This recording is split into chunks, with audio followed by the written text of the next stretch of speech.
It's a short movement from Handel's Music for the Royal Fireworks, Jean Lamont and Taffel Music performing.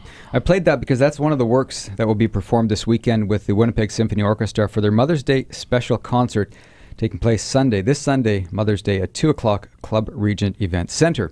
And the gentleman who put that concert together and will be conducting is the Associate Conductor of the Winnipeg Symphony Orchestra, Julian Pellicano, who's in the studio. Good morning.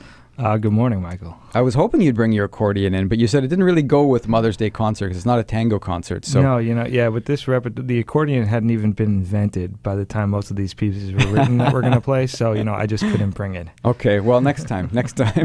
So anyway, this is a special concert for the Winnipeg Symphony Orchestra, Mother's Day concert on a Sunday afternoon. Is this the second year it's been done, or what? Tell us about the genesis of this concert. That's interesting. I mean, I don't know that we've necessarily done a Mother's Day concert before. I mean, we may have. I most certainly didn't conduct it. Yeah. But the genesis of this concert, I mean, we really wanted to do something special on Mother's Day. We've been doing concerts at the Event Centre.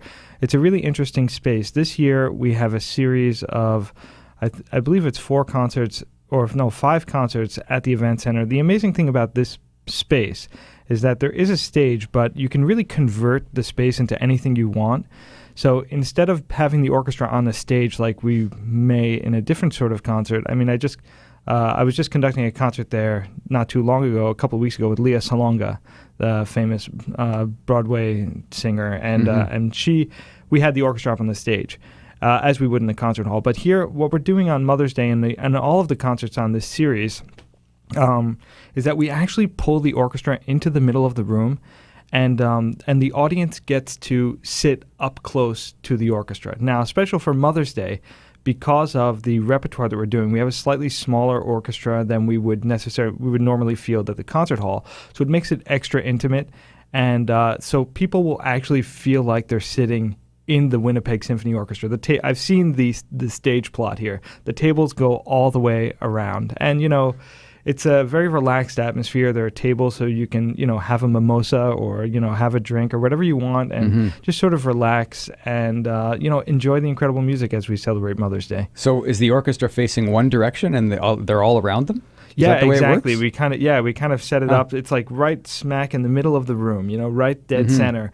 And it's it's a nice acoustic in there. So no matter where you're sitting around the orchestra, you get sort of a nice feeling of what's happening. And plus you get to, you'll be sitting right next to a violinist or a cellist of the Winnipeg Symphony. And it's really special to be that close. I know there are some European concert halls where you actually sit around the orchestra, and it's a really amazing experience. I've been there myself. So we really wanted to do something like that here in Winnipeg. So how different is it for the orchestra to play at that level and play that close to the audience? Is it different for you as a conductor and different for the orchestra, or? Yeah, in a certain intimate sense it is. Yeah, it's definitely different. We're not used to having the audience basically on our stage. So, I think it'll be an interesting experience for the orchestra as well, and for the audience. Just don't reach out and grab your favorite violinist or anything if like you that. Probably not a great idea. Yeah, or if you happen to be like a budding violinist yourself, probably not a good idea to just jump in there, jump off the table. And yeah, extra instruments not needed. Yeah, exactly. So tell us about the repertoire too. You've spent a number of months putting together this repertoire. Now it's Mother's Day, so what's your thinking in putting together some of this music? Yeah, it's really interesting. I was thinking about Mother's Day. And just what kind of music would be appropriate for Mother's Day. And my mom lives in New York. As a musician, we travel a lot. I haven't lived in New York for past almost 20 years.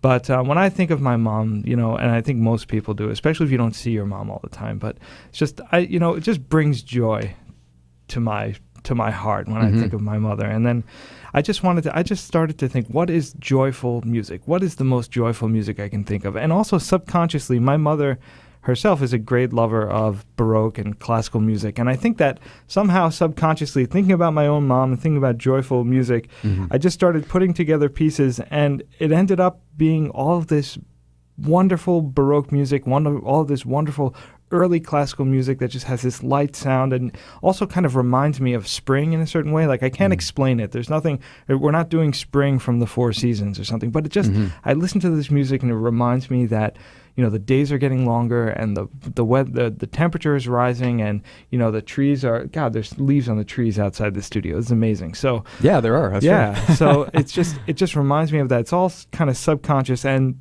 this is the music came out. And it just, every single one of these pieces puts a smile on my face, and I know it will for our audience as well. Yeah, it's interesting. You talk about that because I put together my weekend show, The Wide World of Classical Music, and I was kind of searching, Mother's Day music and getting some ideas. And a lot of them were kind of, I don't know, just syrupy and sad a little bit, like they didn't have a lot of energy and a lot of fun and joy to them. And I thought, well, it's a celebratory day. I mean, it's a day to celebrate. And whether your mother is alive or not, in memory of her, right, some great times that you had. And so to be putting Baroque and, some classical music on there with more energy and joy, that's exactly, I think, what is appropriate. So when you began, was there one or two pieces you said have to be on this program? Well, yeah, actually, the piece that started this program for me was the first piece in the program, which is the first. Well, we're playing the first movement of the Mozart Symphony Number 29, which is maybe not the most familiar Mozart symphony. It was written in the early 1770s. Mozart was 18 years old when he wrote this piece. So think about that. When he was 18, he'd already written 29 symphonies. So he's already prolific as a teenager. And it's an incredible work of early Mozart, an A major. I mean, it's super bright. And originally I thought, we'll play this whole symphony, except we're going to do it like they would have done it in the 18th century, which is that we'll have all of the movements spread out throughout the entire program. Okay.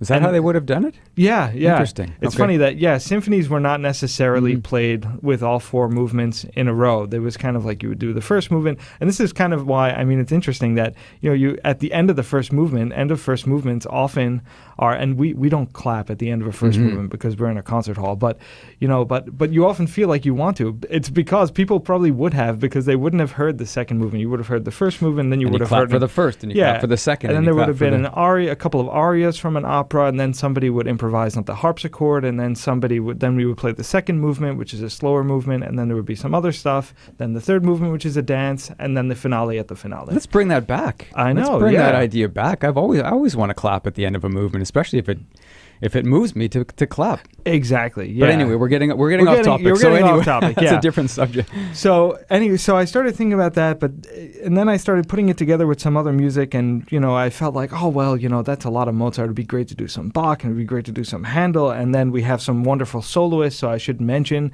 that we have two Winnipeg, two great local soloists, Laurel Jade Fries, who's a wonderful mezzo-soprano who lives in Winnipeg now. She's from Winnipeg, although she's traveled all over Canada, recently performing with Edmonton Opera. And also we have Catherine Stobie, who's one of our incredibly talented young violinists in the city, the daughter of our assistant concertmaster, Carl Stobie. And she's just an incredible talent. So they're also going to be playing with us. So really, it's an amazing variety of music that's on this program. It sure is. When I look at this, it's almost like a greatest hits kind of classical music. You got Pachelbel's canon in a sense. You have Bach orchestral suite, some Handel, Tchaikovsky. It's amazing. It's totally a greatest hits. What a fun concert to put together.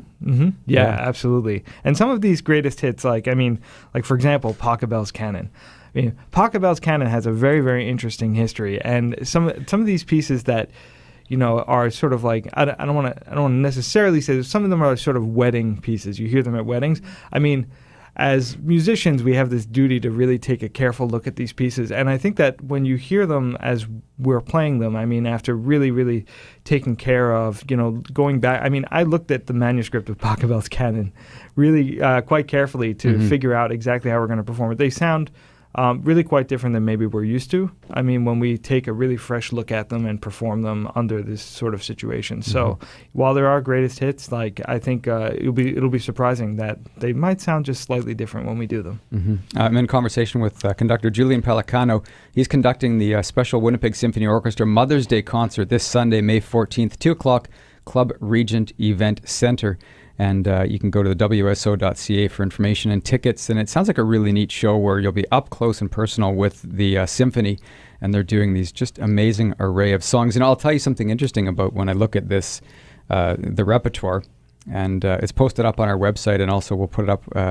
You can check out the WSO. Is that I'd say a lot of these pieces you don't often get to see orchestras perform. For example, you say this Pachelbel work. I've never seen that performed live by an orchestra. Yeah. You know, even though it's considered one of the most quote unquote popular and well-known classical pieces, orchestras just don't do it. That's right. Yeah, absolutely. It's usually done by a string quartet as a kind of almost background music, which is sad because it's a genius work. Well, and that's why it's lasted, and that's why it's so popular, you know. And sometimes when things are that popular, you want to bring them down a notch and go, oh, it's this or it's that, or it's made popular in a movie or blah, blah, blah. But it is really a spectacular piece of music. It's beautiful. Oh, most certainly, yeah. When you and I mean, there were thousands and thousands of canons written in the late 17th century when Pachelbel wrote this canon, but this canon has sort of captured our imagination in the 20th and 21st century, especially in the 20th century. I mean, when Pachelbel's canon became really popular in the 1970s and early 80s, I mean, that's what established it as the piece that we know today, but it was also kind of its downfall because it became too popular, right? But the interesting thing about this canon is that the first four chords of the canon you can find in hundreds of contemporary pop songs. Can you think of any off the top of your head? Yeah, well, Bob Marley, No Woman, No Cry. Bob Marley, No Woman, No Cry. Yeah. I'm going to have to re-listen to that. I've heard that 1,000 times. You can also think of the Beatles, Let It Be. Really? Yeah, the first four chords of so Pachelbel's canon, it's this sort Hum of... the first four chords. Come on, let's do it. So... Ding, ding, ding, ding. Okay. Sorry, No, that's okay. I caught you off guard. I'm there. like talking. No. You didn't warm up. I was talking. You wouldn't warm up. I should have done that a little bit higher. But yeah. Well, I'm gonna have to. Maybe I'll try to play some of that a little bit later on. No Bob Marley, but. No Bob Marley. Yeah, but check it out. I mean, there's something about this. There's something sort of about these chords, about this progression of chords that is just natural to the way that we write music even today. Okay. So I mean it's a really amazing piece of music. Also we're used to a very, very slow Pachelbel's canon, and this is because of there was a recording made in 1968 by Jean-Francois Paillard that made this piece famous. That this is the thing that put Pachelbel's canon on the map. And then once this recording came out, everybody was fighting to make a new recording of Pachelbel's canon. And then finally that particular recording was featured in a film. I think it was in 1980. And I think the name of the film is Ordinary People. I remember seeing that. Yeah. Ordinary People. And this was like Donald Sutherland is in that movie. Right. This is the fever pitch of Pachelbel's canon to the point where in May 1982, Pachelbel's the Paillard recording of Pachelbel's canon was #1 on the Billboard chart. Wow. And in June 1982, it was replaced at #1 by another recording of Pachelbel's canon by the Academy of Ancient Music. Well, I guess it was too late for Pachelbel to make any money off of that one, wasn't it? Exactly.